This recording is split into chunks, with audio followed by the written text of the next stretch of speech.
on the marshes. Oh. No, I won't film Swerve, he's doing a poo. I'm sure he doesn't want me. Film him doing a poo. There he goes. Just flashing.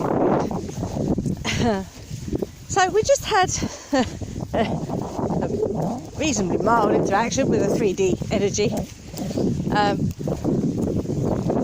I don't know about you guys, but when you're walking along, you know, a path like this, which is not a road, yeah, it's not even a pavement, yeah, because these days cyclists are allowed to go on the pavement, which I think is a bit dangerous actually. It's just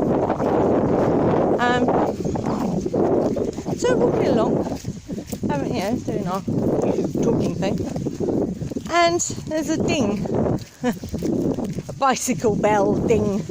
No words, just the ding, like get out of my way, kind of, you know. Now I don't know about you guys out there, but to me, that is just rude, yeah? To ding your bell and just expect people to get out of your way is rude. It is rude. Ian? Yeah, it is rude. So we're like, okay, so Well, it's just, yeah, it's for walkers. It's not, yeah, it's not a road. It's not a road. It's not a pavement. It's a. You can't ride your bike on there, but it's a walking path. it's Yeah. a walking. So yeah, it triggered me. It triggered me. Triggered me. It's like, why? Why does that trigger me? Because I get very, oh, don't tell me what to do, especially when they're being so rude. Yeah, if someone said, oh, and we get cyclists to say, you know, excuse me, could I come through please, or whatever. They actually have they actually talk to you, they don't just ding their bell and expect you to get out of the way. And I said to him, it's that thing that comes up in me that I've always had, anti-authority, yeah? Don't tell me what to do. Especially, I don't know this person on the push bike. I don't know them. And yet they are telling me what to do on a place, you know, which is not a road or a pavement. So they're telling me what to do. I don't know them, and they're being rude at the same time. It's like, But you were saying, Ian, maybe that is how you then deal with this very dense third-dimensional energy. Is you do call it out.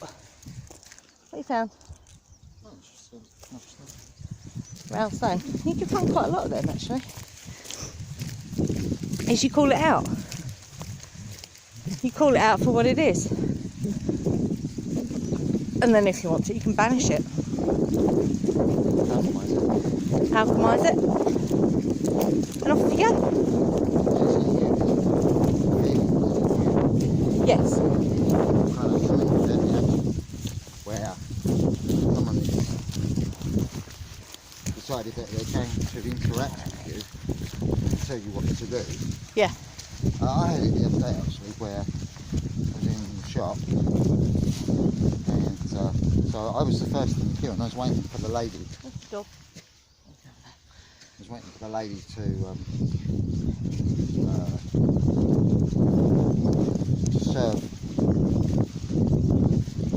But they take a little bit of time, because sometimes they just got to do something, or what you sit and you give them a little briefer, but yeah, you give them space to do it until they call you over.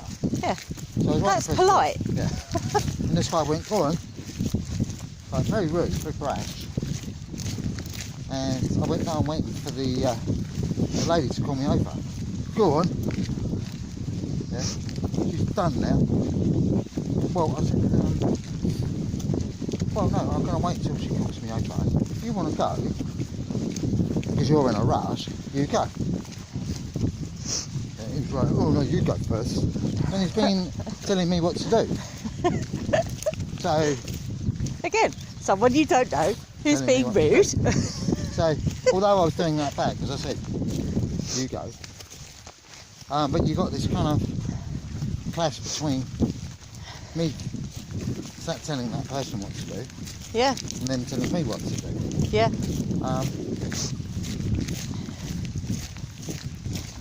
But I actually vocaled it, and I actually said it. I said, I'm not going to be doing what you're telling me to do. Yes. So you go and get served because you're clearly in a rush. Because I wasn't in a rush. I don't rush it. I don't rush for no butter. Absolutely. But the guy, he just carried on. Yeah. Got served, went out. But it wasn't a polite interaction. It was confrontation. So Yes. And I think that's one of the things that we've noticed through this whole pandemic is it's given, number one, it's given companies the excuse to be fucking lazy and provide a shoddy service, like just throwing your parcels at your front door and not actually checking that there's anyone indoors to actually take the parcel in. I mean, that's outrageous. And they would never get away with that in any other time. So why is that acceptable now, you know? It's just an excuse for companies to, you know, just not give a shit.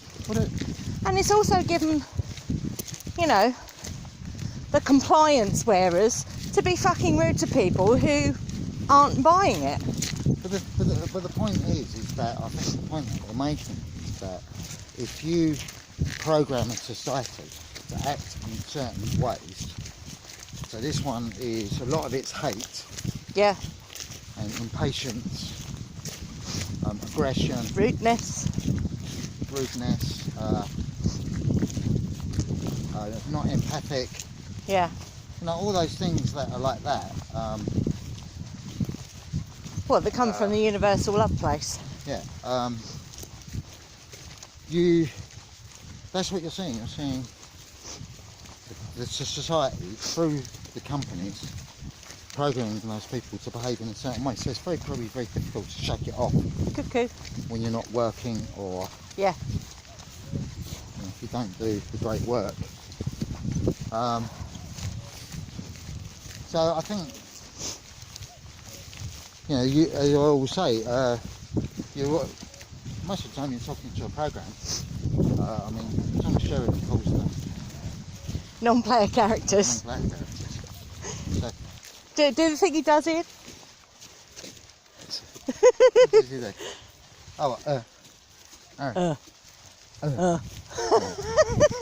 Non-player characters. Look him up on. He's on. I think he's on Odyssey and YouTube. Thomas Sheridan, the cultist. But I think the main point of this conversation is, if you're walking a path, it knocks you off the path slightly. You're stumbling a little bit. You're interacting with 3D and using your own program, if you like, to then interact with that. But when you want to come back to what your focus is and what your path is, which is universal love, and projecting the beauty of who you are. Absolutely. Within this world through universal love, or through your natural self. The thing is, when you activate that light in your DNA through like 12 strands DNA activation, or we did a yoga class many years ago called it was called New Consciousness DNA Ascension Activation, and it was amazing. And we actually gridded the space we were working in with new consciousness crystals as well. It was phenomenal, wasn't it? Yeah. It was amazing. So when you activate that light in your DNA, to begin with, you might have to work on switching that on every day, but eventually it's constantly on. So when you're walking through this dense third dimensional realm, you're constantly shining your light. So the way I see that, it just instantly repels that stuff. As Laurie Ladd said, when you stand in the fire in your power, shining your light, nothing can touch you. Nothing here. Nada. Well, I mean, you know, if you're kind of sort of saying what would 5D look like and what 3D, well, this is kind of what 3D looks like. 5D is certainly a lush place, you know, things like that. I've seen it. Yeah. So, Look at this. Oh, hello, Spaff. anyway. Lush place.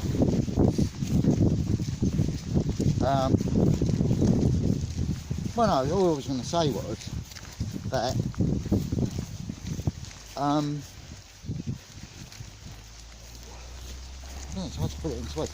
Like, if you get knocked out of what you're creating, like 3D, sorry, the 5D, or the higher you know, you're going into the higher consciousness mind. Yes. That, I mean, the only analogy I can say, if you go to the theatre and you go and watch Cats, and this represents 3D energy, Yeah. then that's what you're going to get in that theatre, all about cats. Yeah. And people will be talking about cats. They will be maybe acting the cat.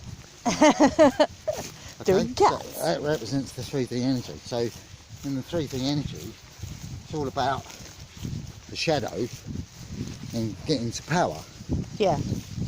So most people are climbing a ladder to become powerful.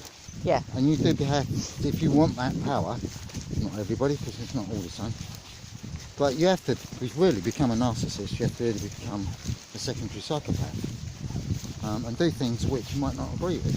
Yeah. Like sack people, for example. It's not a very nice thing to do, but, oh, well, you know, sorry, Mr. and Mrs. whoever, you haven't got a job anymore. Well, we've got to pay our bills. It doesn't matter. There's nothing we can do about it. Pardon me. Sorry. So, if you go to that theatre, that's kind of what you're going to get. So, because you are taking up this higher consciousness, coming with everything with love, yeah, so that's another theatre. So, let's say, I don't know, you're with people, another theatre would be, let's say, Copacabana. That's beautiful thing. And you go to Copacabana, that's all, everybody's positive, talking about love, hugging, holding space for each other, not abusing each other with like hidden agendas. Yeah. And just very open, all very supportive on 6 different things: mentally, physically, spiritually, emotionally, metaphysically, financially. Financial is really important because one of the things about the Hare Krishnas, just a side salad, one of the things about the Hare Krishnas and groups like that, the Hare Krishnas, they every Sunday they do free food in Hyde Park. And that must cost them, although they're a charity, they still got to buy that stuff. Yeah. So it's not about finances, is it? They use the finances, so they got to get that finances in through their charity. It's a tool. And then Money they is a use tool. it to, you know, support them in projecting the universal love. Yeah. So in this kind of manner, you know, you've got all that. You've got like the Krishnas, you've got anybody that does anything positive. There are no labels, there are just people. Hold that thought.